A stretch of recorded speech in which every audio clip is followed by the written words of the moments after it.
একদিনের ট্যুরে ঘুরে আসুন চীনামাটির পাহাড়ে। ময়মনসিংহ বিভাগের অন্তর্ভুক্ত বাংলাদেশের মধ্যাঞ্চলের জেলা নেত্রকোনা, মগরা এবং কংস নদী পরিবেষ্টিত এই জেলা দেখতে অনেকটা চোখ এবং নেত্রের মতো, তাই সোজা সাপটা নাম নেত্রকোনা। সেখানে আছে চীনামাটির পাহাড়। পাহাড় বলা হলেও এগুলো মূলত ছোট ছোট টিলা।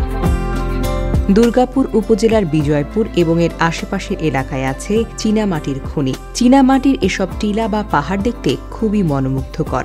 লাল, সাদা, নীলাভ সহ বাহারি সেখানকার একদিকে যেমন দর্শনীয় স্থান, পাশাপাশি ভারতের মেঘালয় রাজ্যের কোল ঘেঁষা সীমান্তবর্তী এলাকা।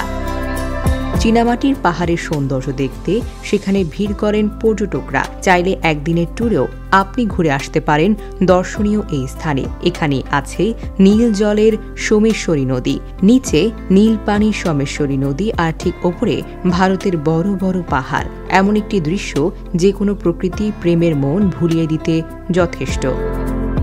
ছোট বড় টিলা, পাহাড়, সমতল ভূমি জুড়ে প্রায় 15.5 কিলোমিটার দীর্ঘ ও 600 মিটার প্রস্থ এই খনিজ অঞ্চল। পর্যটকরা মুগ্ধ হয়ে সেখানকার সৌন্দর্য উপভোগ করেন। সোমেশ্বরী নদী পার হয়ে রিকশা বা মোটরসাইকেলে আধা কাঁচা পাকা রাস্তা দিয়ে বিজয়পুরের সাদামাটি অঞ্চলে যাওয়া যায়।